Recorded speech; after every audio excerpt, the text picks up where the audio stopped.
This man made a video about this man and I want to talk about it. Link to the original video will be in the description, but we are going to be talking about who is going to defeat Prince Loki on Elbaf because it's not as obvious of a conversation as you may initially think. However, I will say that this entire discussion relies on the idea that Loki will actually be an antagonist during Elbaf. There's a chance he won't, but look, man on the internet, I'm not going to decide this for you. Instead, I took a poll and 63% of very attractive Grand Fleet members have predicted that Loki will indeed be a villain, whilst only 37% of similarly attractive Grand Fleet members believe that this man will be the hero we need, but not the one that we deserve. Or the other way around. But assuming that he is a villain, then Luffy is the obvious choice to defeat him, but only if Loki is our major antagonist, because that's the thing it is that Luffy does. The one time in One Piece history where this was in question was the raid on Onigashima, because for a very long time, many people, including me, thought that Luffy wouldn't be able to bring down Kaido one-on-one, and it would be a combination of most, if not all, worst generation members currently on Wano. In this case, we were wrong. Actually, I should say I was wrong. Because if you ever notice that with One Piece theorists online, whenever they get something right, it's, hey guys, I was right. But whenever they get something wrong, it's like, oh, hey guys, we were wrong. This is how One Piece theories work. We privatize the gains and socialize the losses. And it's difficult to picture at the moment, but there could be an even greater looming threat than Loki, in which case it opens up a wider, non-Luffy based discussion. And the second candidate for Loki defeat that Mr. Morge cites is Zoro, because he would typically be the next in line. He usually has dibs on all of the second most powerful characters in an arc, although that's an idea that has gotten quite complicated in modern arcs. In fact, thinking about it, I don't know if it's happened at all post-time skip. On Wano, Zoro fought King, and whilst King was effectively Kaido's second in command, the second most powerful villain on the island was Big Mom, who was assigned to Trafalgar Law and Eustace Kid. In that case, Law and Kid held higher narrative priority than Zoro.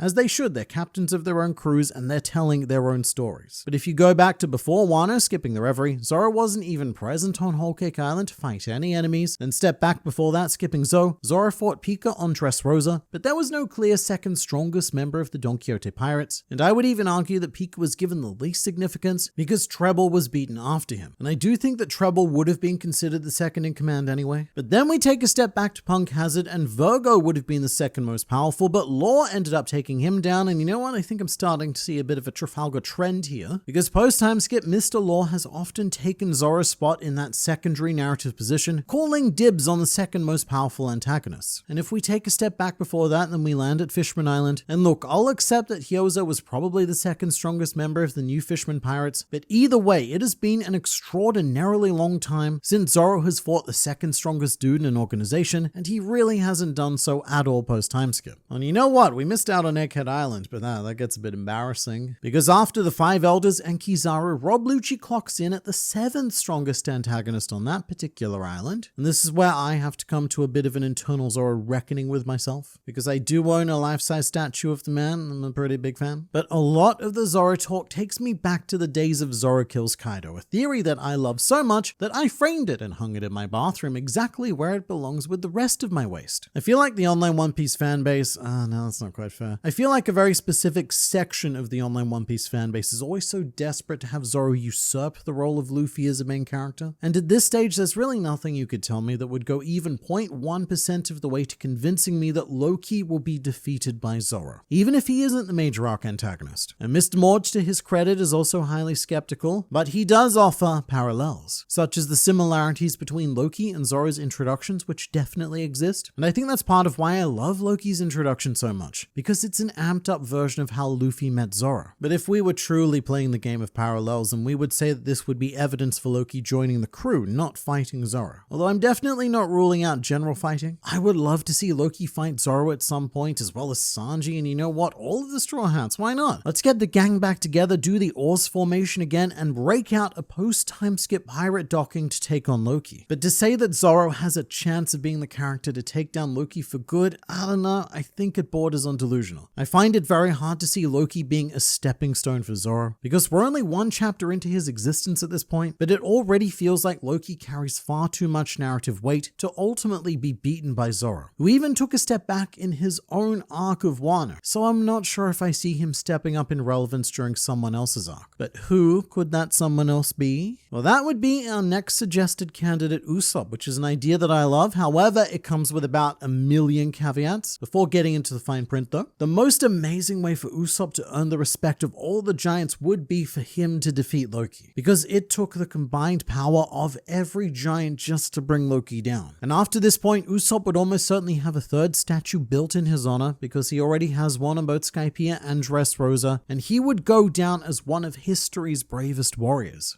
But that's already tricky territory there, because it would border on completing Usopp's dream right here and now on Elbaf, instead of at the narrative climax of the series as a whole, where I assume that all of the dreams will happen. But back to things going in his favor, Usopp and his slingshot have always given off that strong David and Goliath vibe. We just have yet to meet who this eventual Goliath would be, and I've been waiting this entire series for Usopp to unexpectedly bring down an insanely powerful opponent. A lot of this does depend on how the arc themes play out, because too many fans tend to ignore the themes that Oda sets up and wants to explore with every piece of story. And we're still a bit too early into Elbaf to really strongly determine what Oda wants to say with this arc. But if we take Rhodes' beliefs as a sign of greater things to come, then what we have is a conflict of ideology. A segment of giants who believe that their size and strength superiority is a sign from nature or even God's way of dictating that they should be in charge of the lesser beings. Very similar to how Hody Jones and the New Fishman Pirates spouted all that crap about the superior race and how they were chosen by God to be the dominant beings on the planet. If we bring that idea into the realm of giants, then it would be very fitting and very satisfying to have the weakest human defeat the most powerful giant, and thus go on to change the perspective of everyone who does support those road ideals. Because sure, the idea still works if Luffy defeats Loki, but to some extent you've also got to consider that he's an emperor of the sea, he possesses a nigh on undefeatable devil fruit, and he's very much larger than life. He's physically small, but he possesses the drive and willpower of someone not of this world. Giants feel tiny compared to him. And in many ways, Luffy beating Loki could actually be seen as punching down. Usopp, however, that would give the giants something to properly reckon with. Because on Elbaf, Usopp isn't just the weakest straw hat, he's the weakest living being, period. Usually when we go to an island, there's a bunch of miscellaneous civilians that really elevate Usopp's abilities, but on Elbaf, even the miscellaneous giant citizens outclass Usopp in every aspect of raw power. Even the children are stronger than he is. So for Usopp to find a way to rise above that, and for the weakest human to bring down the strongest giant, it's a lovely story.